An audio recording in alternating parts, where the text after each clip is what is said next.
For every high moment, there is a low one, and that's no different in the NFL. Here are the 10 biggest disappointments from the 2022-2023 NFL season. Now, we begin this dreary list with the quarterback who should have called it quits before entering the season. At number 10, it is Matt Ryan of the Indianapolis Colts. There was promise for the Colts this season as they got rid of one bad quarterback for a veteran who has led a team to the Super Bowl. The Colts had the weapons on offense to at least clinch the division title, but they neglected to see that Matt Ryan has passed his expiration date. The quarterback looked horrible in Week 1 on the road against the Houston Texans, where he had a pass completion percentage of 64% from 50 throws, scoring 1 touchdown and having 1 interception. Ryan finished with a record of 3 wins, 3 losses, and 1 tie before being benched by the coaching staff. He made his return in Week 10, where he only won 1 of his 5 games. Not only was Matt Ryan a disappointment for Colts fans, but for everyone who wanted to see the rest of the offense do well. Our next disappointment on the list is another player by the name of Darnell Mooney of the Chicago Bears. Believe it or not, the Bears had a great wide receiver in Darnell Mooney, who had 1,055 receiving yards and 4 touchdowns last season. Unfortunately, that wide receiver kept the name, but not the stats. Mooney only had 493 receiving yards and 2 touchdowns this season. Those numbers might not be a true reflection of the Bears' game plan, who are highly reliant on the run game from their quarterback, Justin Fields. But still, you would anticipate that Mooney, being the number 1 receiver last season, would not expect such a dramatic drop-off in production. He went from 140 targets last season to only 61 this season. Such a dive in that category not only suggests that Mooney is being dismissed, but that he can no longer be trusted to make plays. Another disappointment that makes our list is another player who, by all accounts, is a remarkable athlete in his position. It is tight end for the Atlanta Falcons, Kyle Pitts. Pitts, like Mooney, had a breakout season last year where he saw 110 targets and had over 1,000 receiving yards. This season, that number dropped to 59 targets and 356 yards. Again, it wasn't simply due to his inability to perform, but rather a coach's game plan with limited opportunities for Pitts. Still, the tight end could and should have made an impact by others demanding more touches or to be traded. While he did score 1 more touchdown this season, the near 50% drop-off in targets is incredibly worrying for a young tight end who has unbelievable skill and talent.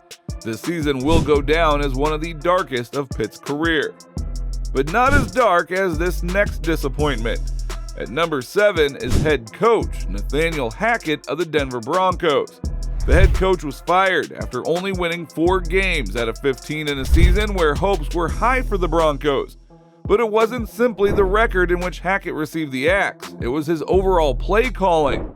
The highly publicized mistakes throughout the season identified that Nathaniel Hackett was in over his head at that coaching position, and his demise was inevitable. This came as a shock to most considering his pedigree, where he was the offensive coordinator for the Green Bay Packers for the last 3 seasons, and not only had winning records, but one of the best in the league. But as a head coach, the spotlight shines a lot brighter, and he was exposed for the bumbling disappointment that he now is. But Hackett wasn't as disappointing as our next selection. At number 6, it is the defending Super Bowl champions, the Los Angeles Rams. Not only did the Rams not make it to the playoffs and finish with a losing record for the first time since they moved back to LA in 2016, but they also stunk offensively. Last season, this team was an offensive juggernaut, scoring 460 points in the regular season. This season, they only managed 307 points. That is a 153-point gap, and that is humongous in the NFL. And that is only partly due to the fact that the Rams were dead last in offensive yards this season. From Week 8 to Week 18, they only won 2 games. This isn't a team that made drastic wholesale changes in the offseason, and yet they still managed to disappoint their fans in a slow and painful way. One thing that also kills them are injuries. And at number 5, it is the Arizona Cardinals. The Cardinals managed to finish below the Rams in the NFC West Division after having lofty expectations in the offseason. They acquired Marquise Hollywood Brown, who was supposed to hold down the fort until DeAndre Hopkins returned from suspension. But still, offensively, they were below average. Injuries to quarterback Kyler Murray did not help, and the potentially deadly air attack fizzled out before it really got off the ground. After finishing with 11 wins last season, they only got 4 this one, and as a result, their head coach, Cliff Kingsbury, was relieved of his duties. It is the first time the Cardinals had a losing record since 2019 when they won 5 games, so this season makes it one of the worst in recent memory. Another team that felt their season would be a promising one is the Las Vegas Raiders, but they didn't anticipate that their quarterback would play defense against them. At number 4, it is quarterback Derek Carr. The QB lost his starting job 2 weeks before the end of the season after posting some mediocre numbers and a losing record. Carr won 6 games from 15 despite having weapons at his disposal in the shape of Pro Bowl-bound wide receiver Davante Adams and tight end star Darren Waller. Carr only managed to throw for 3,522 yards, which are 1,282 yards fewer than he did last season. He had a pass completion percentage of 60.8%, which is the lowest since his rookie season back in 2014. He threw for 24 touchdowns and 14 interceptions. Disappointing is putting it mildly. Our next biggest disappointment at number 3 on our list is the Green Bay Packers not making the playoffs. All they had to do was win their final game of the season at home to the Detroit Lions, and they would have entered the playoffs. It's probably a sneaky team that could have gone all the way to the Super Bowl. All they had to do was score more against the team that allowed the most yards in the league all season.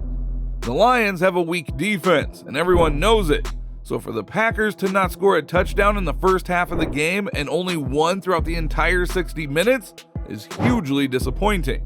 Aaron Rodgers will no doubt feel the disappointment the most, as his decision to continue with the Packers and the league is up in the air. That's what a loss at home to the Lions would do to you. Our next biggest disappointment of the year is the man who is arguably the best running back last season. It is Jonathan Taylor of the Indianapolis Colts. Last season, Jonathan Taylor came second in voting behind Cooper Kupp as the best offensive player of the year. This season, he only played in 11 games and was nowhere near his best. He broke the 100-yard mark in only 2 games and had 861 yards rushing on the season. He only scored 4 touchdowns and had 0 receiving touchdowns. Last season, he rushed for 1,811 yards, scored 18 touchdowns, and had 2 receiving touchdowns. He was a shadow of his former self this season, even if he did suffer some injury setbacks. Finally, our number 1 disappointment of the entire season is none other than Mr. Unlimited himself, Russell Wilson. The quarterback of the Denver Broncos was mocked by the media and fans all season, and it wouldn't surprise me if his teammates didn't take him seriously. He arrived at Denver in a trade with Seattle, which not only sent draft picks and players to the Seahawks, but also opened the door for the Seahawks to be a lovable team behind comeback player of the year, Geno Smith. But back to Russell Wilson. His numbers were incredibly disappointing. Last season, he had a pass completion percentage of 64.8%, won 6 games from 14, threw for 3,113 yards, had 25 touchdowns, and 6 interceptions. This season with the Broncos, he played in 1 more game and threw the ball 83 times more for a pass completion percentage of 60.5%. That is lower than last year. He had 16 touchdowns, again lower than last season, and 11 interceptions, which is 5 more than last season. Russell Wilson might be the biggest disappointment of the season, but he is the gift that keeps on giving, even if we don't necessarily ask or want it. Who is your biggest disappointment this season? Please let us know in the comments down below, but before you go, if you still want to watch awesome NFL content like this, go ahead and watch the next video that will pop on your screen.